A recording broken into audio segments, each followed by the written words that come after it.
Well, what does it say when less than 3% of federal workers want to join Obamacare? Why Dr. Ben Carson says, well, it says that this thing is done now. Time to pull the plug on it now. Welcome, everybody. I'm Neil Cavuto. At a survey of federal workers showing just 3% want to even join these so-called new healthcare exchanges. All this as unions that once demanded it now despise it. And Congress and their staffers are getting special exemptions from it. To Dr. Ben Carson, who predicted this thing would be a mess, but Doctor, this is a bigger mess than even, I think, maybe you thought, but maybe exactly as you thought. What's going on here? Well, it's pretty awful. You know, the people in the IRS don't want any part of it either. It's sort of like you're walking down the street and you see a bunch of people running out of a building, and there's a shadowy figure there saying, hey, come on in here. I think because people are seeing what's going on. Right. They're opting not to. But, you know, what's really kind of interesting is, you know, the president loves to talk about the fact that with this bill, there'll be no lifetime limits on the amount of money that can be paid by insurance companies, that you can stay on your parents' insurance until you're 26. Pre-existing diseases will not preclude you from getting insurance. But, you know, I agree with that. I think most people would agree with that. Well, I guess it depends, Doctor, if you like your kid, but I digress. Go ahead. Well, you know, it's the other hundreds of things in the bill that people don't like. He never talks about those. And he talks about the fact that the Republicans want 30 million people not to have insurance. This is what's known as demagoguery. I hope everybody will look that word up. It means appealing to the prejudices and emotions of people. You know, that's classical politician stuff. This is what we don't need in our country anymore. We need people who really are interested in solving problems, not just trying to get the upper hand in a political fight. Well, I think it would go back to what you said right at the outset, Doctor, and that is if it's so good, then those who are closest to it would want all in on it. And they're not. 97% of federal workers don't want anything to do with it. Congress that wants to be exempted from it. Including unions that don't even want to be part of it. So obviously something is changing. Even the IRS. Right. So what's going on here? Who's supposed to be put in charge of enforcement? You know, the fact that we would even be talking about putting the IRS in charge after the things that they've been noted to do, is there anything that even resembles common sense that's left in our country anymore? You know, I think maybe we just need to go out and find some farmers and plumbers and policemen and put them in charge. I think they would come up with things that made more sense. You know, though, I'm going to address this later in the show, Doctor, but you brought up a good example that everyone's running out of the store and the store owners say, hey, come in, everything's fine.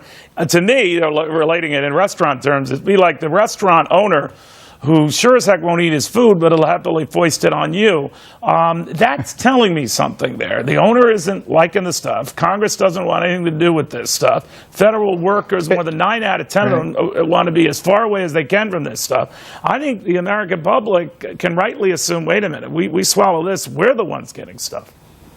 Well, if maybe the people who are pushing this could just step back for half a second, swallow their pride, say, you know what, can we do something else?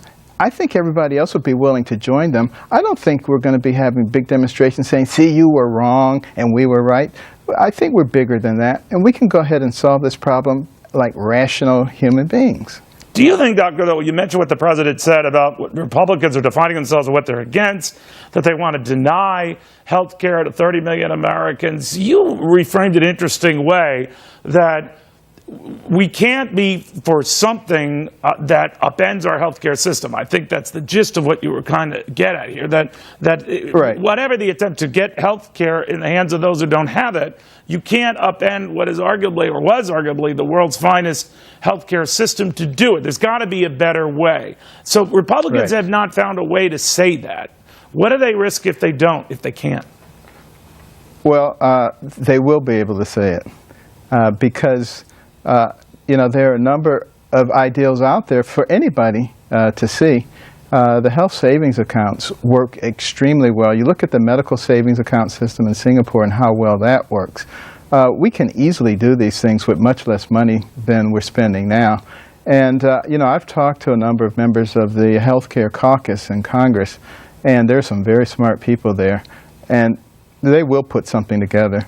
along with those of us in the medical profession and other interested people.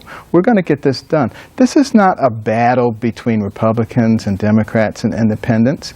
We're talking about the health care of the American populace. Somehow, I would appeal to people to stop listening to the demagoguery and start listening to logic. It'll come back to Republicans want to torpedo this but have nothing in its place. Should Republicans then have something in its place, or a stripped down, simpler version ready to go before they're keen on defunding this thing now? What would you recommend? Well, I think we already have, and when I say we, I'm talking about those of us who are interested in solving this problem. Right. Already have something that's ready to go. And, you know, I don't think it's wise to take it and put it out there right now, because then all of the energy will go to trying to destroy that. And I think we really need to be focused on finding a way to, unfortunately, de-teeth the Obamacare. Right, I hear you. So that we stop hurting the American people. You know, we need to be talking about making progress. You know, this is only a small part of the problem, but it's a big part of the economic situation that we find ourselves in, because it's having an enormously detrimental effect on hiring. You know, the largest number of jobs are now part-time jobs. 70% of the new jobs, part-time jobs. This is not beneficial to our economy. And even if you know, the people who want big government were smart, they would realize that if we do the kinds of things that grow the economy, they'd actually have more money than they have now. You're right. And by the way, those part-time programs. No, you're right. Those part-time workers, by the way, would not be eligible for health care under the present system, the way things stand. Doctor, good having you again.